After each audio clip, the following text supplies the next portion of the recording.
Please check once. Just a second. Checking. Okay, okay.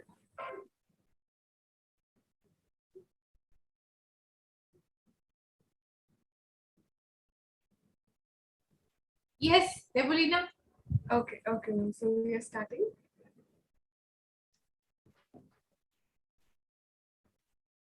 Good evening and a warm welcome to one and all to this expert conversation. Today's topic is neuropsychology and ovarian cancer. And for this topic today, we have Dr. Kalliopi Megari from Greece. She has PhD in neuropsychology. She is an experienced psychologist working in the hospital and healthcare industry. She is an adjunct lecturer at the University of Ioannina in Greece, skilled in clinical neuropsychology, clinical research, and learning disabilities. Next, we have today's organizer, Dr. Ritu Santwani ma'am. She is very well known to all of you. Hence, formal introduction needs to be done. So, ma'am has completed her MBBS, MD, FICOG, FIAOG, AMRCOG. She is the director at Pune Test Tube Baby Center and Shyam Women Clinic as an obstetrician and gynecologist, cosmetologist, and IVF specialist. Over to you, ma'am, for the next proceedings. Yeah, thank you. Thank you. Thank you, Debolina. And thank you, Clarinet team. So friends, before we start the session, as all of you are aware, today is a very, very auspicious day. We are having a second day of Diwali. So a very, very happy Diwali to all of you. And today we are honored to have with us Dr. Kalliopi Megari with us. In spite of having her very busy schedule, she accepted my invitation. So Doctor, we are honored to have you with us. So friends, as all of you are aware, this session, the icons in conversation with Dr. Ritu. In this, we are taking the different topics, and this is a knowledge sharing global forum. Sorry for this crackers noise. There are a lot of crackers and crackers everywhere. So this is knowledge sharing global forum. Here we are every week on Thursday. We are coming at 8 p.m. Indian Standard Time with the different fraternities specialists, which will discuss on the particular topic. And today, Dr. Kalliopi is going to discuss with us a very, very important topic regarding the neuropsychology in the patients of the ovarian cancer. As we all gynecologists are treating so many patients of the cancers, and how much this affects the patient psychology also. So first we will hear from Dr. Kalliopi, and later on we can take your question answers. So friends, request to all of you, those who have joined, please put your questions in the chat box. Once the conversation is finished, then we can take that question answer. So over to you, Dr. Kalliopi. Once again, a very, very warm welcome. Here in India, we say namaste, a very, very warm welcome. Namaste. Oh, so sweet. Happy Diwali to all of you. Dr. Santwani, thank you for the invitation. It's an honor for me to be here with you. And in Greece, we love Indian people, people from India, and I love your culture and your civilization. So I'm very happy to be here with you. I will start my presentation right now. I will share my screen. Are you able to share, to see Yes. my, okay, I'm glad. Well, I will speak about the neuropsychological impact of ovarian cancer, but before I start my presentation, let me introduce myself, my city, and my university. I'm Dr. Kalliopi Megari, a postdoctoral researcher at Lab of Cognitive Neuroscience, School of Psychology of Aristotle University of Thessaloniki. I'm an adjunct lecturer at University of Ioannina and University of Western Macedonia in Greece. I'm the head of the Center of Creative Activities of Children with Disabilities in the Municipality of Kalamaria in Thessaloniki, Greece. I'm a counseling psychologist at Prison of Thessaloniki Gavata at the School of Second Chance. I was a global engagement representative of International Neuropsychological Society and research fellow at University General Hospital of Thessaloniki, AHEPA, at the Department of Cardiothoracic Surgery. I'm editor-in-chief of a Journal of Psychiatry and Mental Health, and I'm a General Secretary of Board of Directors and Ethics Committee President of Hellenic Neuropsychological Society. Now, let me introduce my city, Thessaloniki. It's the second largest city in Greece. Its nickname is the co-capital, a reference to its historical status of co-reigning city of the Eastern Roman Byzantine Empire alongside Constantinople. Thessaloniki is Greece's second major economic, industrial, commercial, and political center. It's a major transportation hub for Greece and Southeastern Europe, notably through the port of Thessaloniki. The city is renowned for its festivals, events, and vibrant cultural life in general, and is considered to be Greece's cultural capital. This is my city, Thessaloniki. You should come when you have the chance and when things with COVID-19 are over. And these are the historical monuments of the city, which are by the sea. And now Aristotle University of Thessaloniki is the largest university in Greece. The main campus is located in the center of the city of Thessaloniki and covers an area of about 33.4 hectares. It comprises 10 faculties, which consist of 40 schools and one single school faculty. Aristotle University stresses our role in the European and international knowledge community by building upon collective and personal academic achievements, enhances our visibility among the traditionally prestigious academic institutions all over the world by establishing long-term cooperation schemes at research, education, and training level. This is Aristotle, the Greek philosopher and polymath during the classic period in ancient Greece, where Aristotle University named after him. And this is the campus of Aristotle University of Thessaloniki. And now School of Psychology. Founded in 1993, the School of Psychology has a worldwide reputation for high quality teaching and research. The school also provides students with theoretical and practical training directly related to their main field of study, aiming to prepare them for further study in disciplines related to psychology. The School of Psychology consists of 3 departments, which coordinate teaching and research, implementing programs and activities that help faculty members fulfill their multiple roles.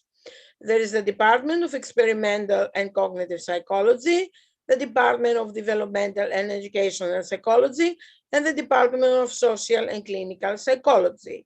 Offers BA Honors, Master of Sciences, and PhD degrees as part of its undergraduate and graduate studies program. This is the School of Psychology of Aristotle University of Thessaloniki. And now my research. Post-chemotherapy cognitive impairment. Chemotherapy can cause common eating problems such as appetite changes, nausea, swallowing problems, taste and smell changes, as well as weight changes. Post-chemotherapy cognitive impairment, other terms used, cognitive dysfunction, chemopain or chemofog, is referred to a decrease in performance of neuropsychological measures after chemotherapy for the treatment of cancer.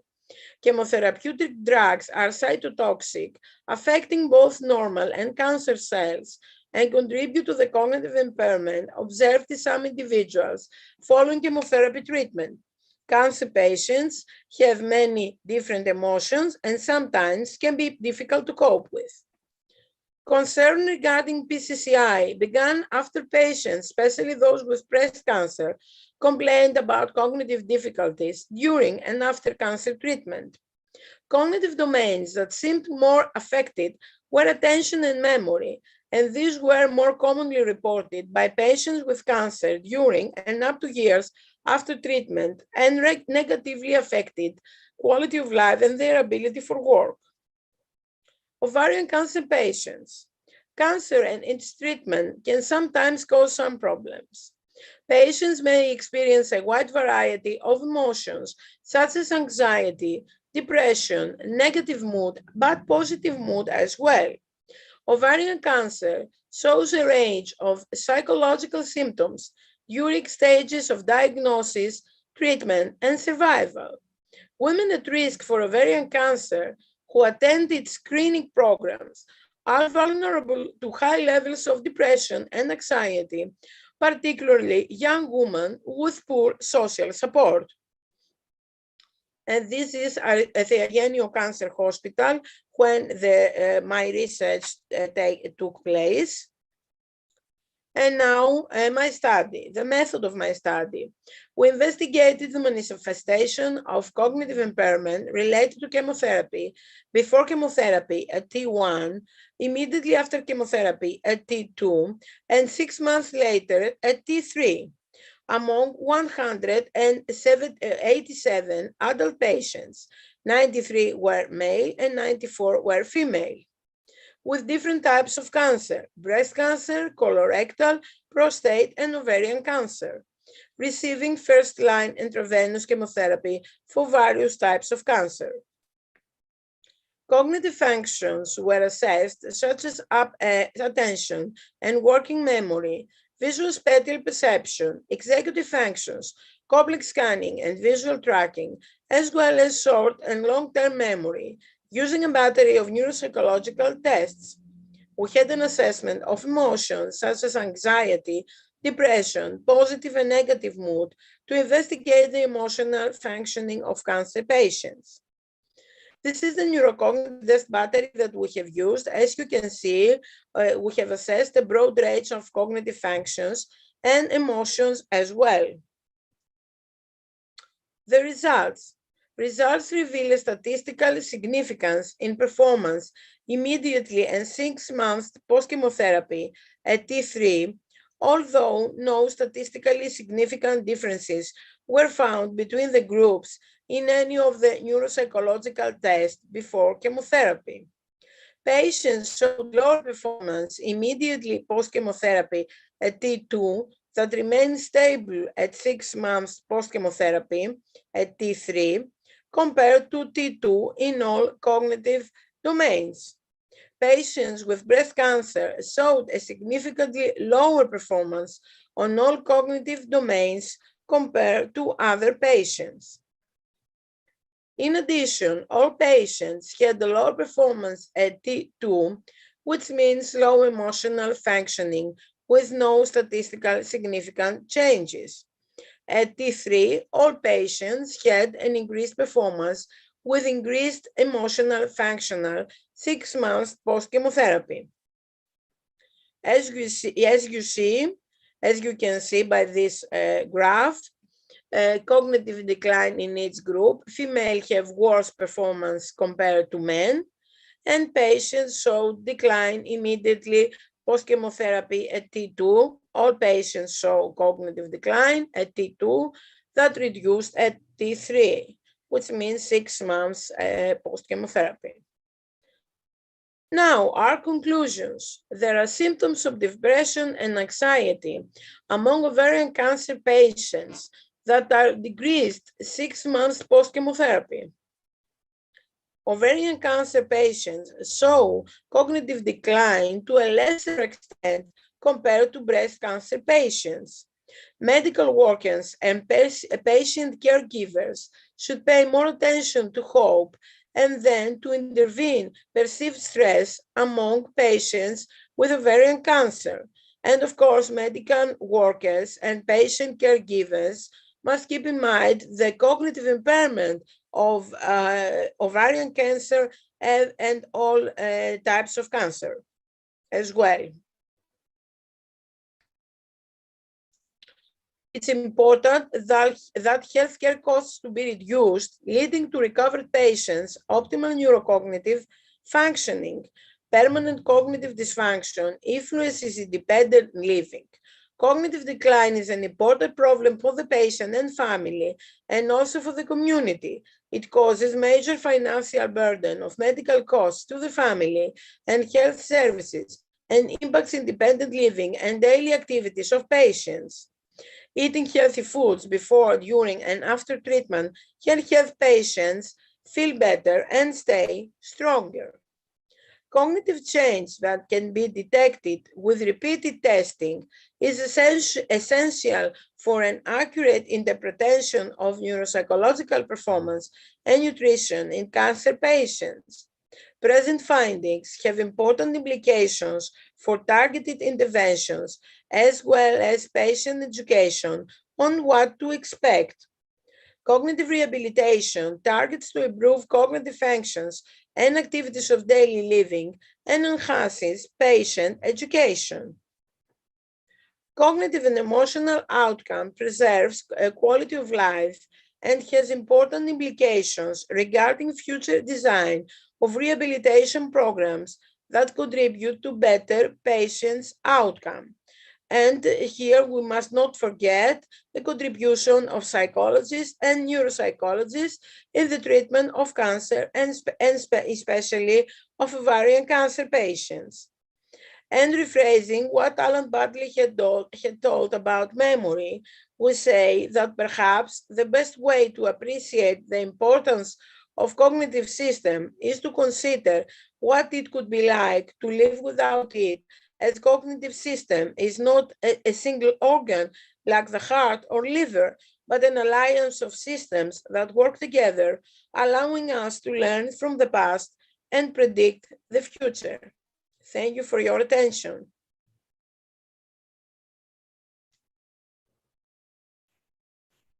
Yeah, thank you. Thank you so much, Dr. Kalliopi, for a very nice and very crisp presentation. Welcome. So friends, if you are having any queries, we can take your question answers here.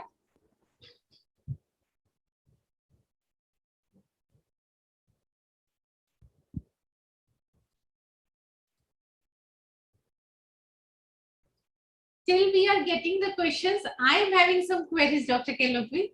So usually in India, the incidence of breast cancer these days is #1. Earlier the cervical cancer, now the breast cancer is on the peak in India.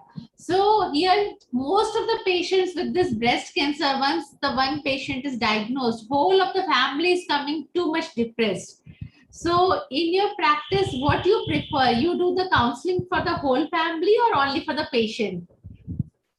Thank you, Dr. Ritu, for your question. This is a very important question. I prefer to conduct counseling for both the patient alone and the family as a group, a family therapy. Because there are many problems and must be solved in counseling or even psychotherapy and psychotherapy session. Maybe the family and the patient will need psychotherapy as well, not only counseling. So I prefer to do both, individual counseling with the patient and then family therapy or family counseling sessions. And I believe this is very important for the patient. True. Yeah. Thank you. So other what we are seeing here, the patients, because our today's talk is focused on the cancer. So second, what we are getting so many patients these days of the sexual dysfunction. I know this is not related for your today's topic, but lot of patients are coming these days for that also. Only 2 days back, I have a patient, a young girl. She was earlier diagnosed with a dermoid of the ovary, and later on she has gone somewhere else, and there the cancer markers have come positive. And patient is so much depressed that I told the dermoid is not cancerous. Once we remove the dermoid, it is nothing to like that. So especially the husband is very much attentive that, ma'am, once the ovaries, I told that I'm not going to remove the ovary, we are going to remove only the dermoid cyst and it is not cancerous. So they have some family history of cancer. The husband is very, very much possessive. Is it like that after removing the cyst, her sexual activity will become less? So this is a very, very common scenario we are seeing these days. Yes, I know what you mean, and I have met this before in my practice. So it's very important for the patient to express, and the husband and the other members of the family. It depends on the situation, of course. It's very important for the patient to express herself, to say to them, even the doctor or the psychologist. I believe that it's true to send you to send this patient to a psychologist, a counseling, to express herself. It's very important to express her feelings. So in order to try to manage the feelings with the help of the psychologist and the help of her husband, of course, And the family plays a very important role because it's the network. The social support is the network for the protective network for the patient. So it's very important for the family to have some knowledge about depression and about the disease.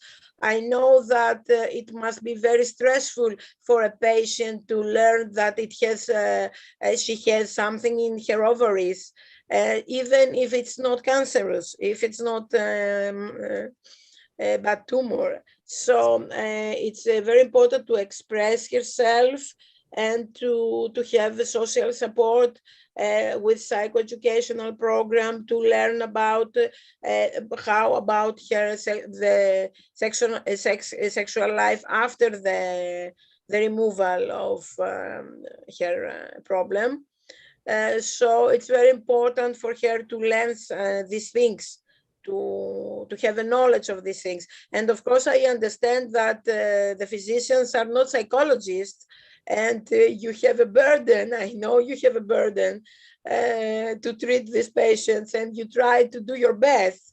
And I know this because I cooperate with many doctors and physicians in my practice, and I know this, that you have a burden. So you have to relieve your burden and say some words to your patient and and her family, and send her to a psychologist, of course, a counseling. Very true, very true. Thank you, Dr. Kalliopi. Dr. Welcome. Kalliopi, as this show is the experts in conversation with Dr. Ritu, so we take some non-academic questions also. So I want to know what brings your interest to do more and more studying the psychology. Is it your aim from the childhood that to become a psychologist? Oh, this is a very interesting question. I'm glad that you're asking this question. Well, you see, when I was a teenager, I wanted to be a teacher of English language. I loved English language. I'm still loving English. And I want to be a teacher. I didn't have an idea of becoming a psychologist or something like that. And the system in Greece, when you are in the high school, in the Lyceum, and want to go to the university, I'm speaking about a public university. Yeah. You have to take exams, and according to the credits you have as a pupil, you will pass to the university in some different schools. And according to my grades, I succeeded in nursing school, not in English teaching school. So it was something weird for me because I haven't a thought of becoming a nurse. And I was thinking about things, and I said, well, I will go. I had the chance to give exams again next year if I wanted to become a teacher of English literature. But I thought that, it would be a good idea to see a different section that I used to have my experiences and all I thought I would become a teacher. So I went to nursing school. I graduated from nursing, and I found it very interesting. And my teachers were doctors, physicians, nurses, and I have a psychologist, my professor. I had a psychologist professor because we have the psychology lesson. And then I started having an interest in psychology. And I thought that many diseases have psychological background, have psychological roots, may say this word.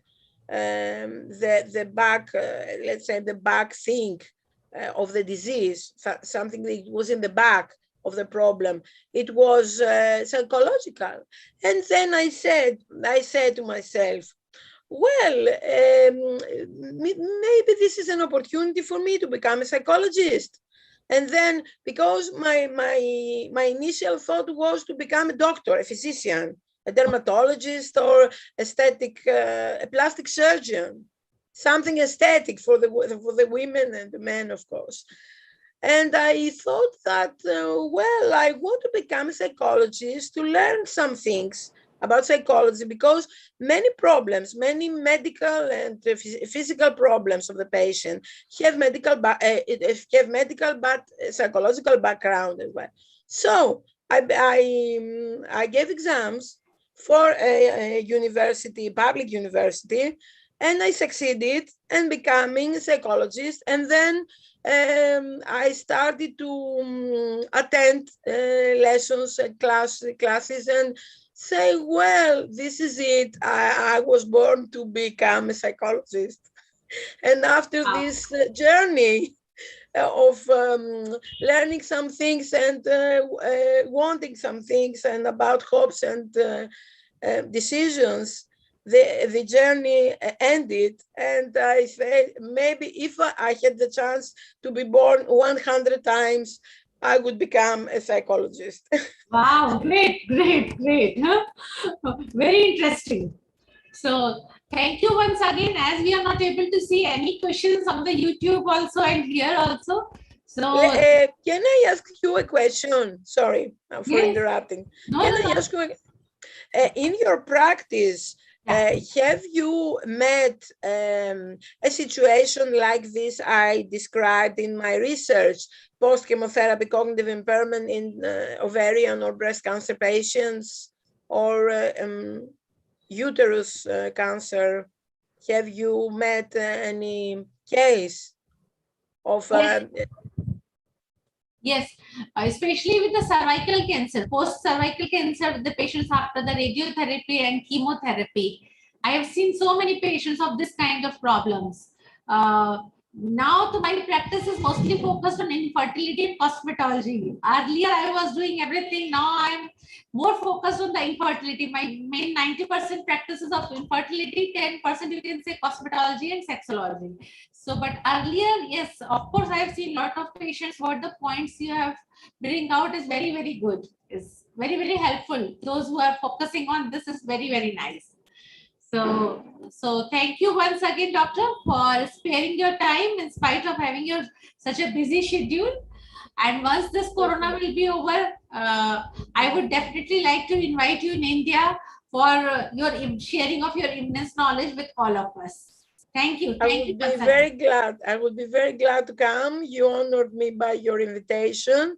And once again, I say that I love your culture. I love your dresses with beautiful colors, and I love your jewelry. I love all of this. So I'm very happy to see all of your cultural and clothes and things like that. Thank you. Thank you, Dr. Kalliopi. Nice to meet you. Yeah, Namaste. Namaste. And thank you, Clarinet team. Special thanks to Debolina and Preeti. Yeah, over to you, Debolina. We know that today is a second day of Diwali, so everyone is busy in that for the Diwali. So even though Debolina and Preeti has accepted for that they will able to conduct the program today. So thank you, Clarinet team too. Thank you. Thank you so much, ma'am. Thank you all. We're closing. Bye-bye. Bye-bye.